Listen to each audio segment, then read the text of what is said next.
My word, Liverpool 5, Mo Salah 1, Darwin Núñez 4. Four fucking goals from Darwin Núñez. The biggest flop in Premier League history has scored 4 in a pre-season friendly before the Premier League has even kicked off. I'm here with Chloe. I'm here with Steve. Chloe, the talk of the town is, of course, Darwin Núñez. What a second half from him. Yeah, he was brilliant. He was really lively when he came on. His runs were brilliant as well. And you know, we talk about that second goal of his, which was absolutely magnificent. That is a striker's goal.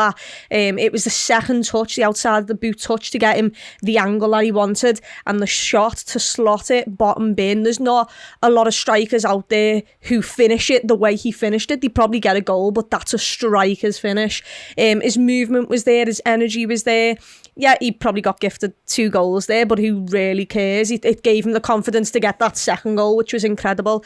And you've saw the sparks there for him. Now go and do it in the Premier League, where you're bound to get how many chances because of this Liverpool side. That header that was saved as well, it just gives us another aspect in a football game. Put one in the box, let him attack it. And yeah, it was boss to see. It's been a boss game. No, yeah, 5-0. I mean, for me, I talked about it at half time about how I love the dovetailing of the strikers. The front three's changed over the course of the second half. You've got Núñez, you've got Harvey Elliott on the right hand side, you've got Carvalho on the left. That last goal is one where the strikers have sort of changed positions a little bit. Darwin's run out to the left hand side, but the third goal is the one that I find most interesting for me. I don't know whether you would agree with that. Yeah, so basically Trent ends up in that centre mid position where he's finding himself more recently. He flicks it through. Yeah, it was Núñez. He takes 2 touches and finishes. Chloe's right. Sorry, his third goal. Oh yeah, I'll get that. So on his goal, the first one with Trent plays it through, touch, finish. That second touch I thought was magnificent. His third goal, he's in the right place, and not only does he get a toe on it, he guides it into the corner. Because if he just hit that even that goal, he was crap. He might have just threw it in. But he guides it round the corner. So the first goal, it's a penalty, I'll be honest, I think he should have saved it. The fourth one's a good run. I think the goalie should have saved it. But that second and third goal, he got the goal, off the shoulder, what we've been told. That's what he likes doing. Even though he's a big lad, you'd expect him to be like this, back to goal lad. Actually, no, he's the opposite. He wants to run in behind. We saw that. And then the third one is the type of goal Liverpool number 9s need to score. Yep. Sadio Mane scored loads of them. After being in the right place, like time to finish. One touch. Jota does the same thing, 1-touch goals, and so I was very impressed. He scored that header as well. He scored that header. Yeah, like I say, that the second and third goals, even he's got 4, and I understand like that. I get the headlines, brilliant. Hopefully, it does his confidence the world of good. But goal number 2 and goal number 3, I thought were ones that, like, again, it's pre-season. Same as the last one. You don't want to criticise him too much for having bad games. Don't want to overboard. But they're the type of goals, they're the type of chances he should get in this team. So it's nice to see him finishing. His second goal is the one I was most impressed by. That was like, yeah, I can see what you're doing now. First touch, a lot of people would have hit it straight away, but he takes that extra touch, creates the angle, and then goes back on the goal, like Chloe says. So, in fact, 4 goals in 45 minutes. That's one every. God. 45 divided by 4, 11 minutes 15 seconds. Well done. Let's get it. Great maths from me. Nailed it at the end. Clutch. Failed off with the watching when it came up when it needed. Brilliant. Swoosh at the end. Vinatieri style. Absolutely just turned up when it needed it. I think Liverpool's 2 best players in the second half are actually the 2 new signings.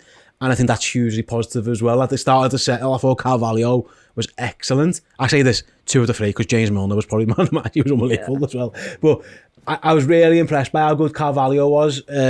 His movement, again, I'll go back to it, he reminds me, he's got a bit of Phil Coutinho about him. He's shifty on the ball, he likes to dribble, he likes to cut onto that left foot, he picks a pass when he needs to. So the 2 new signings playing well in that second half was the main thing. And then of the first half, I don't know what you, Chloe, I thought it was the Mo Salah show, whatever. I thought of that first half team, Salah stood out, which again, having your best player stand out in good nick going into the season, because he scored the opening goals in every season he's been here.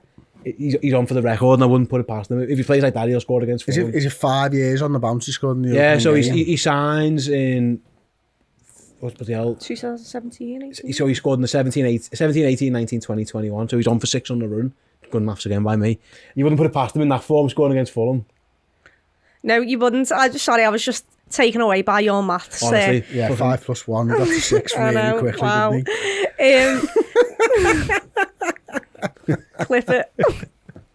No, he was brilliant first half. I think second half excited me more than the first half, and maybe that's just because in the first half we were just really in control. It wasn't too spectacular, and also you had a lot of players on the pitch who we've known get the job done week in, week out. Everyone just did what you'd expect them to do, kind of thing, yeah. And we strolled through it. Second half, you had the likes of Elliott and Carvalho left wing and right wing with Nunes, and like I mentioned, maybe because they're not the normal front three, where Diaz, Firmino, Salah, they know each other now, they interchange, they know the runs of each other.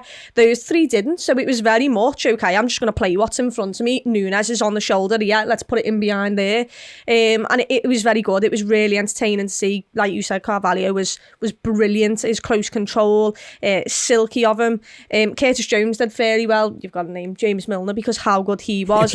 Yeah, so good. He was incredible.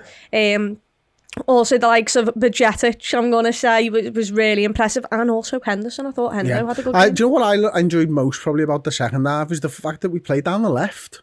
Like, we don't normally play down the left. It was just quite fun. And yet, the Carvalho show, that's what I'm saying. Exactly. Yeah, and yet, even when we played down the left, Milner's probably, for me, player of the half. Yeah. Bar Nunes, of course, he gets 4 goals. It's nice that you mentioned, you said in the half-time, when they came on that round, what was it, when Nunes and Carvalho and Elliott become a 3, it's like, how are they going to play together? Well, they both assisted them, which is a huge positive. I like that Liverpool gave him the penalty as well. Like Mo Salah, very selfish of him. Asked in pre-season. No, but I think he is. Game, you say that, mate. In a Premier League game, he ain't getting that. No, so that tells me he's not asked in pre-season, Steve. No, I think he's in a Premier League game, he's not giving. No, but that's what I'm saying. But I think he particularly got. I wouldn't mind a goal. But he knows what's right for the team, the squad. Yeah, exactly. Good squad. Good squad management by all of them. I think.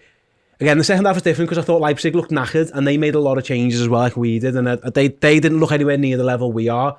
And you told me before, like, they've been in training the same amount of time.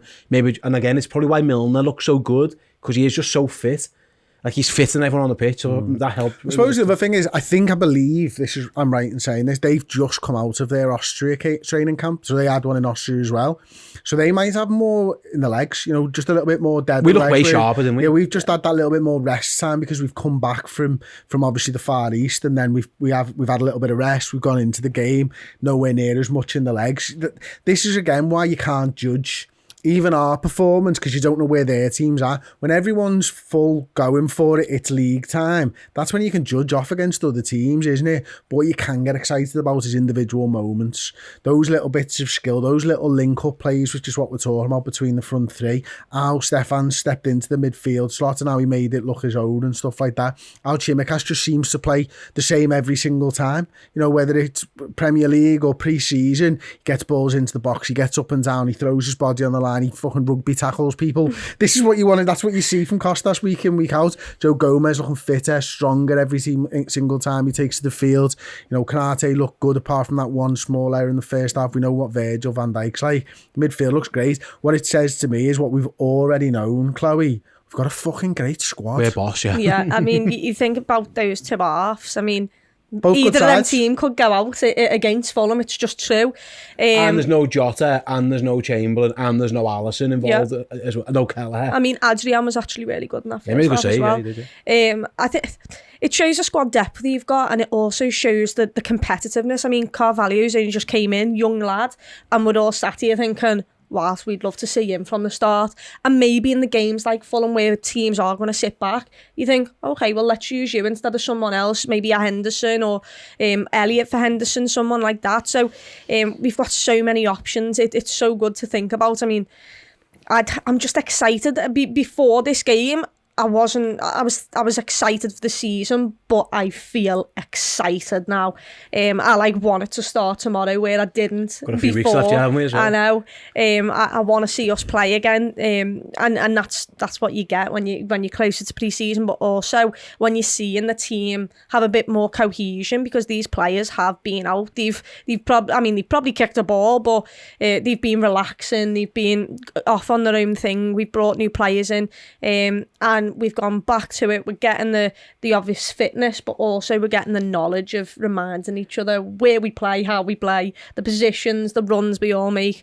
And it seems like it's finally gelling a little bit. Yeah. Did you see that then, Steve, on the highlights? They just showed the Nunes penalty again. First man over to him, big fat smile on his face, Jordan Henderson. Because he knows what it means for somebody to get integrated into the squad and believe that they can play at the level that we need him to play at. Yeah. Like, it's the big talking point is Darwin's 4 goals, and we've discussed them, obviously, the technique and the process behind them and stuff like that already.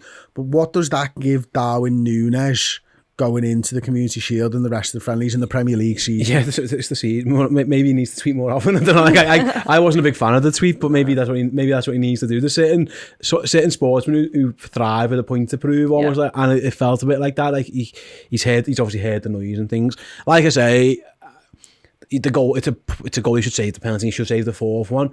But even if he'd scored just 2 goals and it was that second and third goal, I'd have been delighted. The other 2 are a bit of fluff. If truth be told, it's nice and it's amazing that he gets all 4. When you take your shot first time and for the 4, yeah, listen, he's in yeah. I know, like, that's people true. should save it, but it happens all the time. And he makes a good run. And listen, his penalties are hard enough to go past the goalie's hand. So yeah, you're right, and you're probably right. Maybe I'm a bit harsh on him, but yeah, the only thing I want out of this friendly, because again, be asked really, if truth be told, where we're up to, I wanted a goal for him because I think he needs it just to, because obviously just to settle his nerves and get a bit of confidence. The fact that he's got fucking 4 of them, you know, he's played what now, a half there, and he's played about 110 minutes in my maths. Do the maths. No, I think that's near enough right anyway. But either way, you'd got it wrong. Oh, that'd have been shocking. But like, this is the goal. I'm just watching back on the highlights. That second one is a really, really good, and that's the one I'm really most proud of. Like, in terms of, like, yeah, brilliant, love it. That's what you want from your striker. I just think this is exactly what he needed going into the season. He can forget about everything else now. He doesn't need to score a goal again in pre-season. Yeah. That he can just concentrate on getting fit, getting the understanding with the players, and getting ready now, because the monkey is off the back. He's got his goals in pre-season. I can't remember anyone ever scoring 4 goals in pre-season friendly. Nah. Like, it just doesn't really happen. I think it's nice as well that, like, he can, like you said, what I like, he probably isn't fully integrated yet, because there's a couple of times where he made the wrong run or he made the wrong pass. But what it showed is, let him do what he's good at, and he's really good at it. He still has to do a little bit of change to adapt to Liverpool, but we know he can score goals. He scored loads of goals. He's done it against us. Similar. Like, we know that. So we'll give him the opportunity. If he finds himself in a position where he can do what we know he can do, he'll deliver. And it might just be, he might not be the perfect jigsaw fit straight away, because it's impossible to do that in this team.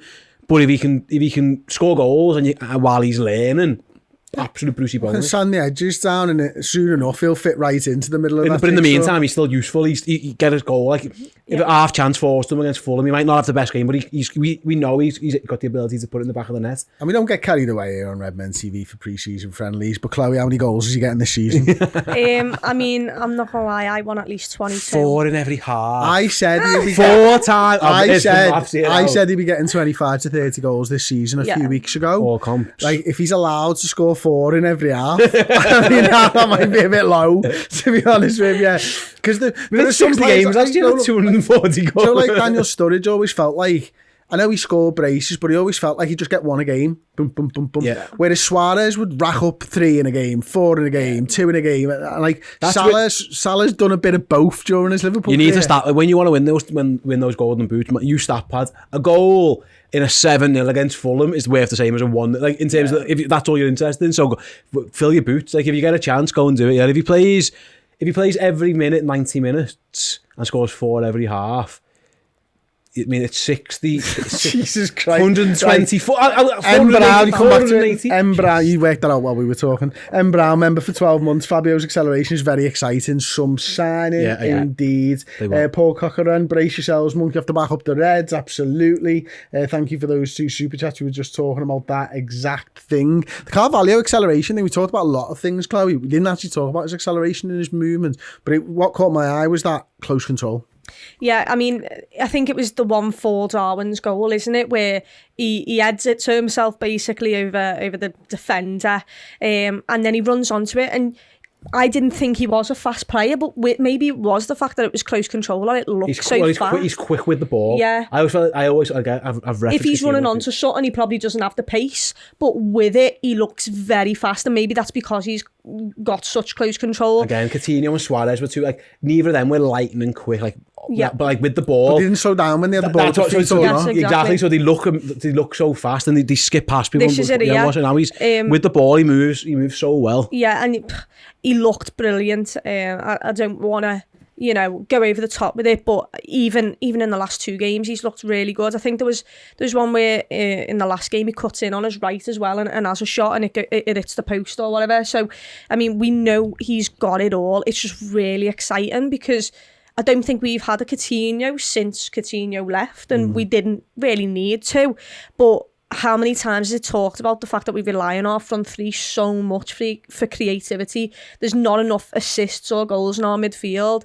And if he can come in the left side of midfield, or if he does have to come in for Diaz if Jota's not fit, I think he can do boss. And I think it's his silkiness. He doesn't need the pace.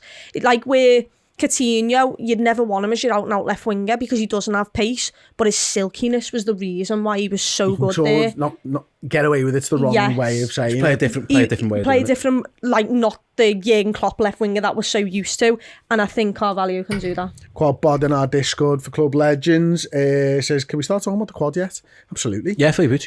But Jive Henry says, we are now. Community Shield makes it 5, so there you go. Liverpool, on that note, scored 5 today. Darwin Núñez himself scored 4 of those 5 goals. How long was he on the field for? 45 minutes. He came on at half-time. Oh, fantastic. Really excited for the game against Salzburg. We'll be back, though. Before then, we've got loads of shows over the next week or so coming up. Being podcast, of course, is Tuesday. But most importantly, I suppose, we've got a cracking new episode of our Hendo 10 docu-series coming out on podcast form. It's Friday tomorrow, isn't it? Yeah. Friday. 9 a.m. Steve? 9 a.m. There you go. See? Check it out. The first one's free now. Go and check out. Amazing. Yeah, you'll love it. Absolutely. It is absolutely sensational. As sensational as Darwin Núñez was in that 45 minutes. Thank you all very much for joining us, and we'll see you all soon. Get closer to Liverpool Football Club and the amazing city of Liverpool with Redmen Plus. More content for your eyes and ears, documentaries, extra bonus Redmen shows, podcast features, interviews. Get close to the culture of Liverpool Football Club on Redmen Plus.